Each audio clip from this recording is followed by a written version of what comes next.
안녕하세요. 감사의 씨앗입니다. 오늘은 영어를 공부할 때 시기별로 집중해야 할 영역에 대해서 알려드릴게요. 일반적으로 언어 발달의 순서는 듣기, 말하기, 읽기, 쓰기의 순서인데요. 이 순서는 꼭 지켜야 할 게 아니라 언어를 배울 때는 이런 식으로 발달을 한다라는 일반적인 형태고요. 우리 아이가 연필을 들고 글씨 쓰기를 좋아한다거나 아니면 영어를 듣고 그 내용을 그림으로 그릴 수 있다던가 그렇게 연필을 쥐고 무언가를 할 수 있는 아이라면 쓰기를 하면서 읽기 영역도 함께 발달시키는 경우도 많아요. 영어 듣기에는 임계량이 있다고 하죠. 그 임계량이 적어도 3000시간에서 4000시간인데 그 시간이 지날 때까지 듣기만 하고 쓰기나 읽기, 말하기를 하지 않는다는 건 한계가 있어요. 영어를 시작한 시기에 따라서 그리고 아이의 성향에 따라서 분명히 차이는 있겠지만 4가지 영역을 동시에 진행하는 경우도 있고 4가지 영역이 아니더라도 각 영역별로 중점을 둬야 되는 것 하나를 중심으로 나머지 영역을 고루 발달시킬 수도 있어요. 예를 들어 문자 인지도 되지 않고 손 근육이 힘이 없어서 연필을 쥘 수 없는 아이라면 듣기 영역의 비중을 가장 높이는 게 좋겠죠. 이럴 때는 듣기를 가장 중점으로 두고 듣기 90, 말하기 10 정도의 비율로 분배를 하시는 게 좋아요.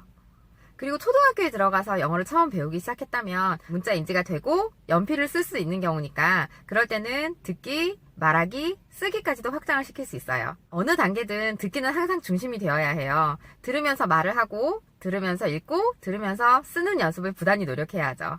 그래서 제가 추천드리는 방식은 듣기를 중심으로 하나씩 늘려가시는 거예요. 듣기, 그리고 듣기 말하기, 그리고 듣기 말하기 읽기, 그리고 맨 마지막으로 듣기, 말하기, 읽기, 쓰기까지. 아이가 파닉스를 배우고 영어책을 더듬더듬 읽기 시작하면 엄마는 이제 읽기가 시작되는구나 해서 읽기 영역을 굉장히 강조하시는데요. 읽기 영역을 강조하되 듣기도 놓치지 않고 가야 해요. 왜냐하면 듣는 걸 바탕으로 읽기가 확장되거든요. 들리지 않는다면 읽을 수 없어요. 영어를 시작한 초기에는 영어 그림책을 많이 보여주세요. 영어 그림책에 대한 중요성은 지금까지도 말씀을 드렸고 나중에도 계속 말씀을 드릴 텐데 그림을 보고 상황 유추를 하고 이 상황에 따른 영어 단어나 문장, 표현을 아이가 스스로 말을 할 수 있을 때까지 계속 보고 듣는 연습이 필요해요. 그래서 영어 동화책을 보면서 글자보다는 그림을 중심으로 CD를 들으면서 혹은 어머니께서 책을 읽어주시면서 각 단어나 문장에 맞는 그림을 짚어주세요. 그렇게 그림을 읽어주면 이런 소리가 이런 뜻이 있구나 라는 걸 알게 될 거예요. 초기에는 영어 소리와 그림을 매칭시켜주는 것, 그게 가장 중요하고요.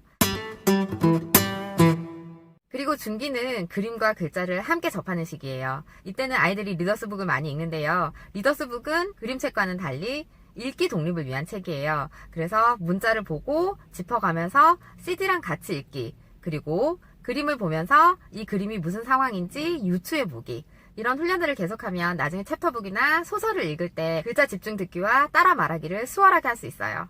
그리고 이때는 아이에 따라서 파닉스나 간단한 워크시트를 풀기도 하고요. 그리고 초기와 중기에 정말 차고 넘치게 많이 듣고 많이 말하고 많이 읽은 아이들은 이제 쓰기에도 자신이 생겨요. 쓰기는 자신의 생각을 조리 있고 논리적으로 표현해야 하기 때문에 이 시기에는 영자신문이나 영어 에세이, 영어 토론문을 많이 접할 수 있고요.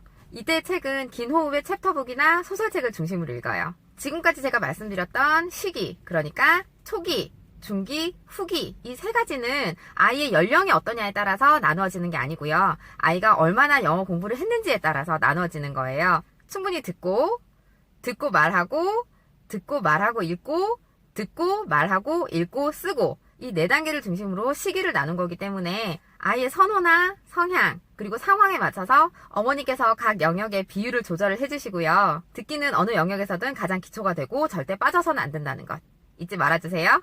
구독과 좋아요 감사합니다. 감사의 씨앗이었습니다.